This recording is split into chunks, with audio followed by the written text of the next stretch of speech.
tokkoomsuu irratti Oromoo keessan gahee guddaa taphate kabajamaa abbaa keessan goobanadaa ceetiin hin jedhan waan isin ajaa'ibu keessa kana seenaan Oromoo keessaan nu barsiisan inni biraa takkaa waan arginee hin dhagahin seenaa irratti illee ummanni Oromoo lafa baay'ee kana lafa hedduu kana ka qabate waraana ummata irratti banuudhaan ummata biraa of jalaa duulaan waraanaan buqqisee of jalaa sochoosuudhaan kaan gartee akkaataan taane liqimsuudhaan dhabama godhuudhaan lafa kana hunda qabate ummanni Oromoodhaa jedhanii seenaa kana afaan barsiisan jechuudha. Warri isin leenjii kun Oromoo.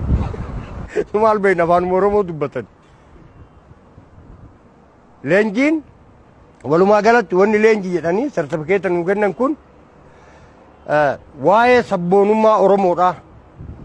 Durallee ganda keessa mandara jiraannu kan fuudhan sabboonummaa Oromoo nurratti beekanii fi dhugaa dubban. Kana booda sabboonummaan Oromoo ni jedhamu biyya diigaa, biyya balleessaa. Sabboonummaan Oromoo ka jettan sabboonummaa dhibbummaati. Kuni kashaneeti. Sabboonummaan Oromoo biyya diigaa waan ta'eef sabboonummaa biyyaalessa. Sabboonummaa biyyaalessaa ka jedhamu hordofuu qabdanii. Inni ka Itoophiyummaa qofaan deeman Itoophiyummaa achitti ilaalchi gartee sabaan maaliin deeman dhibbummaa akka ta'ee fi ka biyya diiguu akka ta'e. Lafa leenjii kanarratti xiyyeeffannoon mootummaa qaamota sadii ture jedhu. Waan isin ajaa'ibu kana keessatti wanni nu barsiisan keessatti qaama sadii ka targeet godhatan jibbaa irratti ka labsan jechuudha. Inni duraa adda bilisummaa Oromooti. Inni lammaffaa miidiyaa keessaa OMN. Sadaffaan diinni biraa marroodha. Maqaa nama dhuunfaa jechuudha.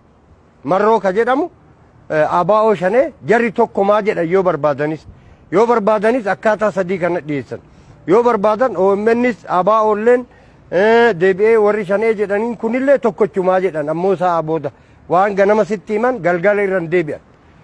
Inni biraa kitaaba falaasamaa ka jedhamu akkuma beekamu ijoolleen Oromoo guututti gubaa turte mufatanii jechuudha.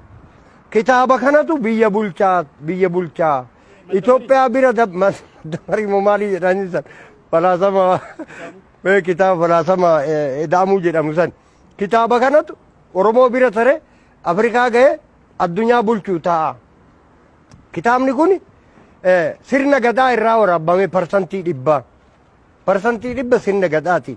Fakkeenyaaf nuun jedhe mee isinii dubbisa peejii takka jedheeti kitaaba akkana banee obbo Saadiq namni jedhamu leekchar achi irratti nu barsiisan obbo Saadiq ka jedhamu maal jedhe beetani akkana baneeti laalaa jedhe sirna gadaa irraa waraabamuu isaa ragaan ani isinii kennu mee dhageeffadha.